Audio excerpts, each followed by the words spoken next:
संतों की संगीत।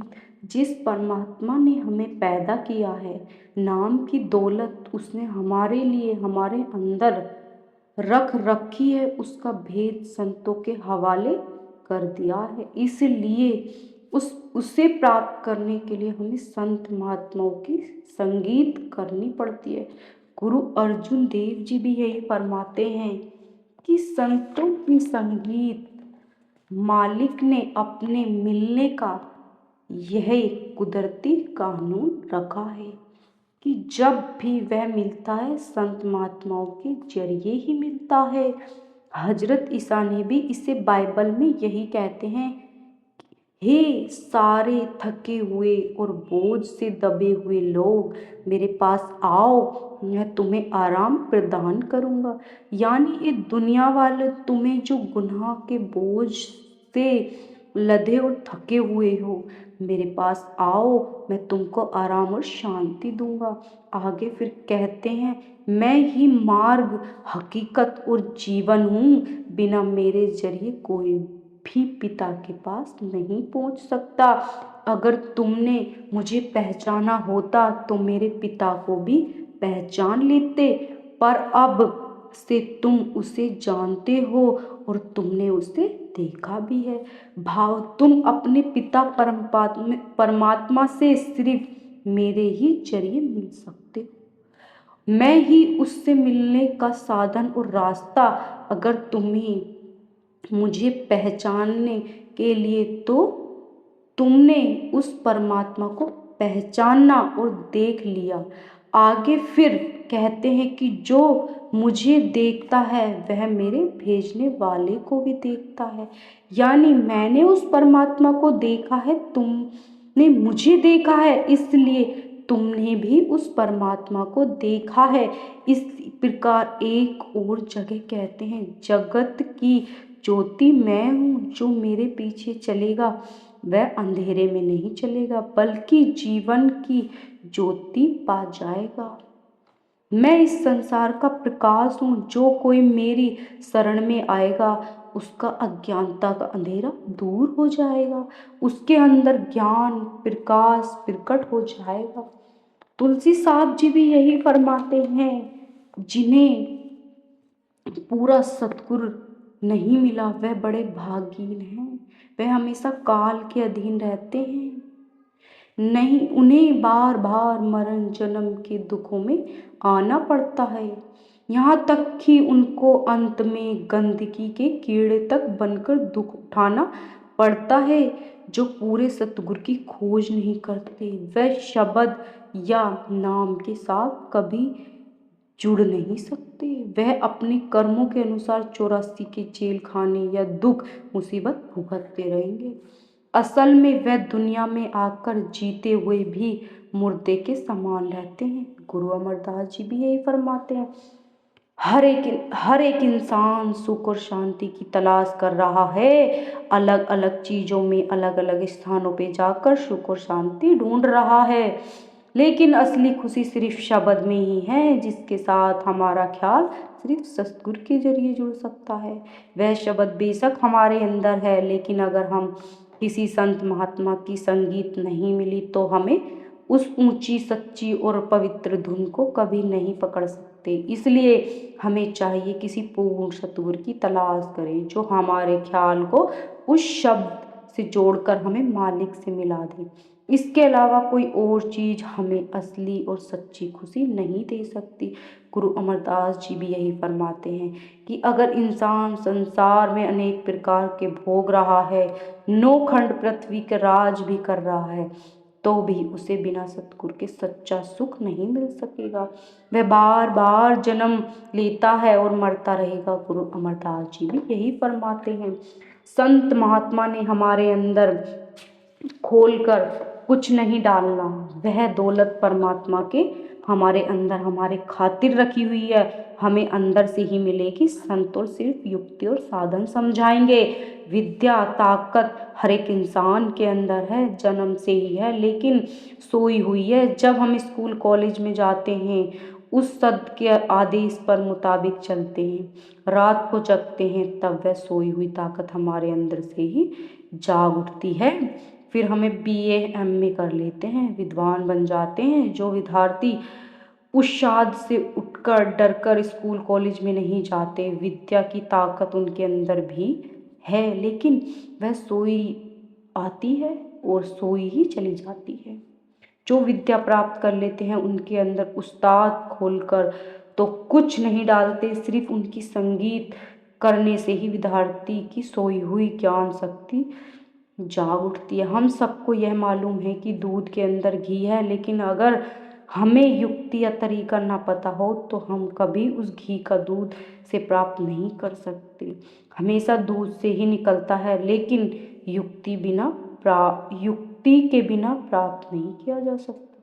गुरु अमरदास जी भी यही फरमाते हैं, जिस प्रकार लकड़ी के अंदर आग है लेकिन वह हमें दिखाई नहीं देती, ना हमें उस अग्नि का कोई फायदा उठा सकते। जब तक लकड़ी पर लकड़ी रगड़ने से तो इस युक्ति के द्वारा अग्नि भी प्रकट कर लेते हैं और उससे फायदा भी उठा लेते हैं। इसी प्रकार राम नाम की जोत हम सबके अंदर है, लेकिन सतगुरु के उपदेश में चलकर ही हम उसे प्राप्त कर सकते हैं। गुरु अमरदास जी भी यही फरमाते हैं, बड़ी अच्छी मिसाल देकर समझाते हैं हमें। हमारे घर यानी शरीर के अंदर परमात्मा ने नाम रूपी अपार दौलत रखी है, लेकिन हमारा मन बहिर्मुखी होकर भ्रमों में उलझा हुआ है। जब तक हम अपने शरीर के अंदर खोज नहीं करते उस दौलत को प्राप्त नहीं कर सकते। कहीं कहीं आबादियों के नीचे पुराने कुएं दबे होते हैं। हम उन जमीनों में चलते फिरते हैं, लेकिन हमें मालूम नहीं आता जिस जगह मिट्टी के नीचे कुएं दबे हुए हैं और लोग विद्या का हुनर द्वारा हमें वह जगह बता देते हैं जहाँ मिट्टी की खुदाई करने से बनाया कुआं मिल सकता है, और लोग कुआं बनाकर उसे मिट्टी से नहीं दबा देते। उनको सिर्फ यह ज्ञान और इल्म होता है, इस फायदा उठाकर हम उस कुएं का उपयोग कर सकते हैं। इसी तरह महात्मा भी हमारे अंदर कुछ नहीं डालते, उनको इल्म का ज्ञान हमारे अंदर है, परमात्मा और उसे मिलने का रास्ता भी हमारे अंदर ही है। संत हमें अंदर उस रास्ते पर लगा देते हैं, इसलिए हमें संत महात्माओं की तलाश करनी पड़ती है, उनकी संगति और सोहत में रहना पड़ता है। हमारा मन हमेशा संगीत का आसरा लेता है। अगर हम शराब पीने वाले की संगीत करते हैं तो हमें वैसी ही आदत पड़ जाती है। अगर जुआरी की संगीत करते हैं तो जुहारिया वैसा ही ख्याल हमारे मन में आना शुरू हो जाता है। अगर हम मालिक के भक्तों प्यारों की संगीत करते हैं, उन्हें देखकर हमारे अंदर परमात्मा से मिलने का शौक प्यार पैदा हो जाता है। अगर सूत में बहुत सारी गुंथियाँ हो जाती हैं तो उससे कभी कपड़ा नहीं बुना जा सकता। इसी प्रकार मनमुखी का मन सारी दुनिया में फैला हुआ है, वह दिन रात इंद्रियों भोगों में विश्व विकारों में लगा हुआ है। उनकी संगीत का सोहत में जाकर हमारा ख्याल किस प्रकार परमात्मा की भक्ति की ओर जा सकता है।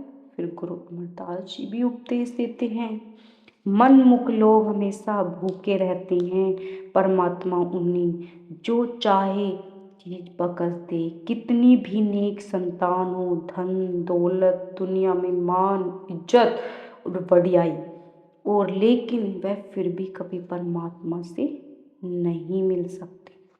वह हमेशा परमात्मा से अपनी दुनिया की इच्छे और तृष्णाएं पूरी करवाना चाहते हैं। जो लोग हमेशा दुनिया के पदार्थ और शक्लों की ओर ही भागते हैं, गुरु रामदास जी फरमाते हैं, ऐसे लोग कभी भूले भटके भी संगीत नहीं कर सकते, बल्कि उनसे लाख कोस दूर रहना चाहिए, फिर किसी की संगीत करनी चाहिए। आप जी उपदेश देते हैं, हे परमात्मा संत महात्मा के संगीत ओ सोहबत दे, ताकि तेरा पता चले, तेरी तरफ हमारा ख्याल जाए। महात्मा हमेशा सत्संग पर जोर देते हैं, क्योंकि संतों के सत्संग में जाकर ही पता चलता है आत्मा और परमात्मा का रिश्ता क्या है, आत्मा और परमात्मा का दरमियान में रुकावट किस चीज की है, और वह रुकावट हमारे अंदर किस तरह दूर हो सकती है। महात्मा सत्संग में उनको नहीं कहते जहाँ एक कौम दूसरी कौम की निंदा करती हो। जिस जगह एक महजम दूसरे महजम का गला काटने का उपाय सोचता है, या जहाँ पुराने राजा महाराजों की कथा कहानियाँ सुनाई जाती हैं, संतों के सत्संग में किसी भी निंदा और बुराई नहीं की जाती। वह हमारे अंदर सिर्फ मालिक से मिलने का शौक और प्यार पैदा करते हैं और हमें मालिक से मिलने का रास्ता, तरीका, साधन बताते हैं। यह बहुत ही बुरी बात कि अगर कोई हमारी बुद्धि और इच्छा के अनुसार परमात्मा की भक्ति नहीं करता तो हमें उसे डंडे और तलवारों से डराना शुरू कर देते हैं और उससे भला बुरा कहना शुरू कर देते हैं। बल्कि हम उन लोगों को प्यार से समझना चाहिए कि इस रास्ते पर चलकर हमें ये फ़ायदा प्राप्त हुआ है। अगर आपकी समझ में आता है तो आप इस रास्ते पर चलकर यह फ़ायदा उठा सकते हैं। गुरु नानक देव जी भी यही समझाते हैं, केवल पूर्ण महात्मा और पूर्ण गुरु की संगत को ही सच्चा सत्संग कहा जाता है। सत्संग जब तक शब्द अभ्यासी शब्द स्वरूपी गुरु न हो, जो खुद नाम का जाप करके कुल मालिक के साथ स्वरूप हो चुका हो और जो हमें इस सच्चे नाम के साथ जोड़कर परमेश्वर साथ मिलाने में समर्थक हो जाते हैं, तब तक उसकी संगत और सच्चा सत्संग नहीं कह सकते। गुरु अमरदास जी भी यही फरमाते हैं, मालिक ने उन भक्तों को प्यार की एक घड़ी की संगत या शौबत मन और बुद्धि की 100 साल की बंदगी से बेहतर। अगर रास्ता पूरब की तरफ है और हम पश्चिम की तरफ दौड़ रहे हैं तो हमें अपनी मंजिल मकसद से और दूर होते चले जा रहे हैं। अगर एक महात्मा सत्संग के जरिए हमारे अंदर मालिक से मिलने का शौक प्यार पैदा